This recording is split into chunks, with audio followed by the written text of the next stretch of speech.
অধিক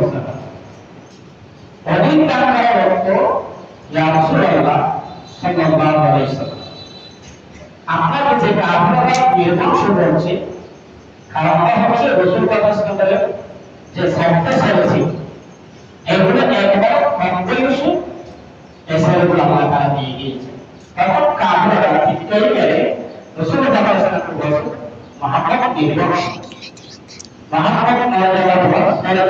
তার নামে তাকেও থাকবে তখন আল্লাহ তাআলা এই সূরা আল-কাউসার বলেছেন আতাইনা কাউসার তোমাকে অনেক দান করেছি অর্থাৎ অন্যকে প্রমাণ করি হাজার হাজার কোটি কোটি কিয়ামত পর্যন্ত আসতে থাকবে আর সমস্ত উম্মত মুহাম্মদের অনুযায়ী হবে আপনার কথা মতো তারা জীবন যাপন করবে এই সবগুলো হচ্ছে আপনার এটা হচ্ছে কাউসারের এক আমরা সবাই যারা আজকে এই পৃথিবীতে আছি লক্ষ লক্ষ কোটি কোটি মুসলমান আমরা হচ্ছে রাসূলুল্লাহকে কোরআনের সন্তান আর আল্লাহ তাআলা বলেন কাউসার মানে হচ্ছে এই উম্মত মুহাম্মদ দ্বিতীয় একটা হচ্ছে হাউজুল কাউসার যেটা কিয়ামতের ময়দানে উম্মত মুহাম্মদকে পান করা শুধুমাত্র যারা হুজুরের শরীয়তের মধ্যে হুজুরের সেটা মনোযোগ করবে না যারা সেটা করবে না যারা হুজুরের শিক্ষা হুজুরের রেখে দেওয়া সুন্নাতকে যারা লঙ্ঘন করবে তাদের জন্য হাউজ কাউসারের পানি পান করা সম্ভব হবে তাদেরকে সেটি ছাড়িয়ে দেওয়া আল্লাহ রাসূল জিজ্ঞেস করলেন ইয়া রাসূলুল্লাহ আপনি কেন থেকে তাড়িয়ে দিচ্ছেন আল্লাহ তাআলা বললেন ইয়া রাসূলুল্লাহ সাল্লাল্লাহু আলাইহি ওয়াসাল্লাম এরা হচ্ছে তারাই যারা আপনার ইন্তেকালের পর আপনার রেখে আসা দিনকে তারা নিজের তাড়িয়ে দেয় সেজন্য আল্লাহ রাসূল বলেছেন আরে তুরিদু আমরাই লান তাদিল্লু আলা তামাসসাকু বিহিমা কিতাবাল্লাহি ওয়া সুন্নাতার রাসূল যতক্ষণ পর্যন্ত তোমরা দুইটা জিনিসকে আগিয়ে ধরবে কোরআন এবং সুন্নাহকে আগিয়ে ধরবে ততদিন পর্যন্ত কোনো মনে সন্তুষ্ট হবে আর এই দুটো যখন আমরা ছেড়ে নিজের মনগড়া দিক পালন করবো তখন আমরা বিভ্রান্ত হয়ে যাবো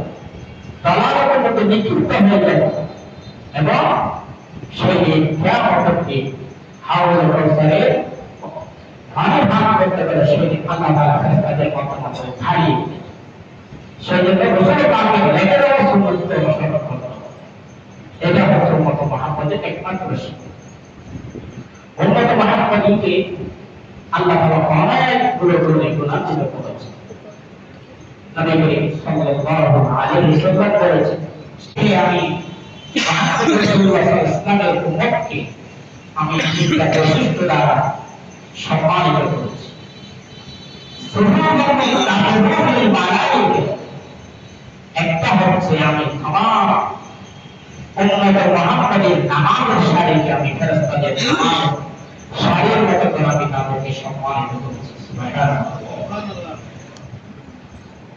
এরপর রাসূল করিম সাল্লাল্লাহু আলাইহি ওয়াসাল্লাম বলেছেন ওয়াজুআলাত লানা আল-রসুলুল্লাহ মাসজিদা আমার আল্লাহর এই জমিনকে উম্মত মুহাম্মদের জন্য মসজিদ হিসেবে তাদের জন্য নির্ধারিত করে দিয়েছে যেটা অন্যান্য নবীদের বেলায় ছিল অন্যান্য নবীদের উম্মতের বেলায় ছিল সেটা আমাদের জন্য আল্লাহ তাআলা সহজ করে দিয়েছে সমস্ত জমিনকে আল্লাহ তাআলা আমাদের জন্য মসজিদ হিসেবে পবিত্র করে দিয়েছে ওয়াজুআলাত কুরবাতুহা লানা কুরবান ইযা লাম নাজিদনা আল্লাহ তাআলা আমাদের জন্য এই জমিনের ভাগগুলোকে পবিত্র করে দিয়েছে এটা হচ্ছে তৃতীয় নম্বর বৈশিষ্ট্য এরপর মুহাম্মদী কিয়ামতের ময়দান 120 কাঠা করে আল্লাহ তাআলা কিয়ামতের ময়দানে উত্তোলন করবে আদম আলাইহিস সালাম থেকে ঈসা আলাইহিস সালাম পর্যন্ত লক্ষ লক্ষ নবীদের যত উম্মত হবে আর সেইটা আরো 80 টাকা উম্মত মুহাম্মদের সংখ্যা বেশি হবে সুবহানাল্লাহ সমস্ত নবীদের উম্মতের কাতার হবে 60 হবে 80 টাকা আর উম্মত মুহাম্মদের 60 120 টাকা, আরো 40 টাকা বেশি। এটা মুহাম্মদের জন্য একটা সম্মান, মর্যাদা। এরপরে উম্মত মুহাম্মদীকে আরেকটি বৈশিষ্ট্য দ্বারা সম্মানিত করা হয়েছে, সেটা হচ্ছে আল্লাহ তাআলা যখন জান্নাতে প্রবেশ করার জন্য অনুমতি দিলেন, মুহাম্মদ রাসূলুল্লাহ সাল্লাল্লাহু আলাইহি ওয়াসাল্লাম প্রথমে জান্নাতে প্রবেশ করেন, এরপর অন্যান্য নবী আলাইহিস সালাম প্রবেশ করেন, তারপর উম্মত মুহাম্মদ জান্নাতে প্রবেশ করেন। সুবহানাল্লাহ। এই দিক থেকে উম্মত মুহাম্মদীকে আল্লাহ তাআলা সম্মানিত করেছেন। এই কোরবানির গোশত আমাদের উম্মতের জন্য হালাল ছিল, কিন্তু উম্মত মুহাম্মদের জন্য কোরবানির গোশতকে আল্লাহ তাআলা হালাল করেছেন। সেই জন্য এটা উম্মত মুহাম্মদীর আরেকটা বৈশিষ্ট্য। এই যে আমরা উম্মত মুহাম্মদী হয়েছি, রাসূলের উম্মত হয়েছি, এটা আমাদের জন্য একটা বড় সৌভাগ্য। কিন্তু এই উম্মত মুহাম্মদী হওয়ার পরে যদি রাসূল পাকের অনুসরণ অনুকরণ বাদ দিয়ে নিজের মনগড়া শরীয়ত মতো যদি ইবাদত করি, সেদিন আমাদেরকে লাঞ্ছিত হতে হবে। যেদিন কোন মানুষের জন্য কোন মানুষ সুপারিশ করতে পারবে না, কথা বলতে পারবে না, শুধুমাত্র আফসোস করা ছাড়া কোনো কিছু থাকবে না। সবাই বলবে ইয়া লাইতানি কুনতু তুরাবা ওয়া ইয়াকুলু কাফিরু ইয়া লাইতানি কুনতু তুরাবা ইয়াকুলুনা ইয়া লাইতানা মা হাযাল কিতাব। এবার তারা আফসোস করে। কাফেররা সেদিন যখন বিচার হবে,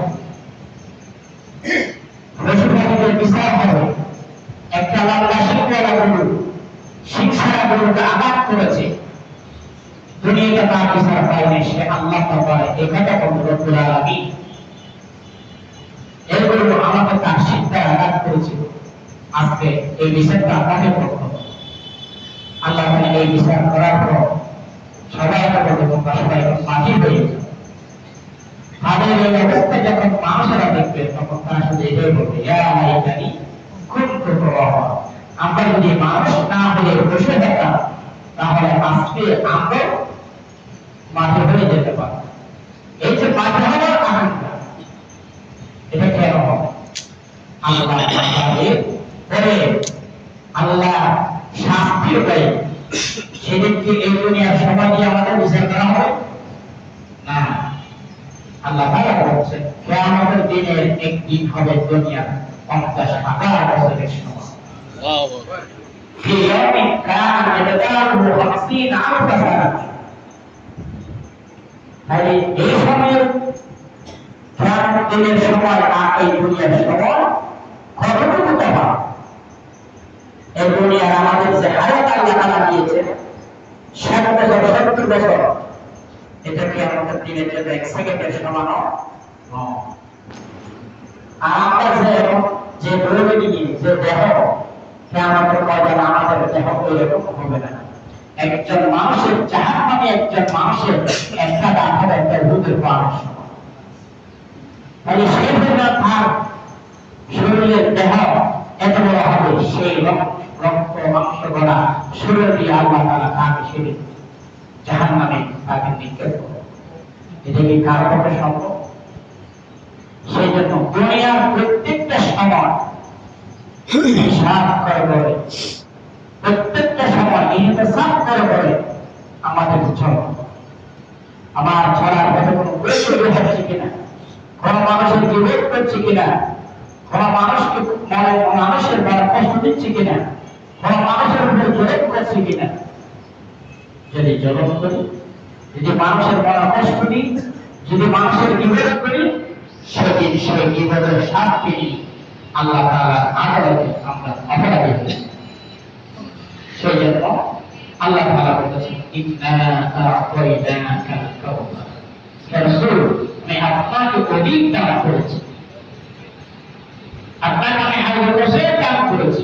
ফাসাল্লি লিরাব্বিকা ওয়ানহার, অথবা আপনার রবের জন্য, আপনার রবের উদ্দেশ্যে আপনি সালাত এবং কুরবানি করুন। এই যে নামাজ, আজকে জুমার দিন মসজিদের ছাড়া থেকে বাইরে পর্যন্ত খাতা, আর 5 ওয়াক্ত ফরজ নামাজে খাতার দুটিতে সর্বোচ্চ 30 জন হয়। তাহলে আজকে জুমার নামাজের যেমন গুরুত্ব, ফজরের নামাজের গুরুত্ব একটু। আপনি শুধু ফজরের নামাজের শুধু জুমার নামাজের নামাজে হলে হবে না, আপনাকে নিয়মিত 5 ওয়াক্ত নামাজে হতে হবে। সপ্তাহের নামাজে হলে হবে না, রমজান মাসের নামাজে হলে হবে না, আর সালাতুল জানাজার নামাজে হলে হবে। নামাজ পড়তে হবে মাত্র কুল ইন্না সালাতি ওয়া নুসুকি ওয়া মাহইয়ায়া ওয়া মামাতি লিল্লাহি রাব্বিল আলামিন। একমাত্র আল্লাহর খুশি, ডিরেক্ট আল্লাহকে রাজি খুশি করার জন্য সহি নিয়মে আল্লাহকে সিদ্ধ দিতে হবে। আর নামাজ পড়তে হবে আল্লাহ তাআলা বলছে আল্লাযীনা হুম ফি সালাতিহিম খাশিউন। খুশু সহকারে প্রতিদিনই মহান সত্তারের সামনে আমি দাঁড়িয়েছি, যিনি সমস্ত রাজা বাদশাদের বড় বাদশা। আমরা আমাদের হিসাবের সামনে দাঁড়ানোর সময় কিভাবে দাঁড়াই, ওস্তাদের সামনে দাঁড়ানোর সময় কিভাবে দাঁড়াই, আমার এরকম দায়িত্বশীলের সামনে দাঁড়ানোর সময় আমি কিভাবে দাঁড়াই, আর যিনি তামাম জাহানের মালিক, যিনি তামাম প্রকৃতির মালিক, তার সামনে দাঁড়ানোর সময় আমাকে কিভাবে দাঁড়াই। আল্লাহ তাআলা বলেছেন আল্লাযীনা হুম ফি সালাতিহিম খাশিউন। প্রতিদিনই খুশু এবং হুজু সহকারে আল্লাহর সামনে দাঁড়ানো। তোমার সামনে একমাত্র আল্লাহ ছাড়া কেউ নেই। আর তা'বুদাল্লাহ কা'আন্নাকা তারাহু ওয়া ইল্লাম তাকুন তারাহু ফাইন্নাহু ইয়ারাক। তুমি যখন নামাজে দাঁড়াবে এমন ভাবে দাঁড়াবে যেন তুমি নামাজের মধ্যে আল্লাহকে দেখছো। যদি আল্লাহকে না দেখো মনে করো আল্লাহ তোমাকে দেখছে।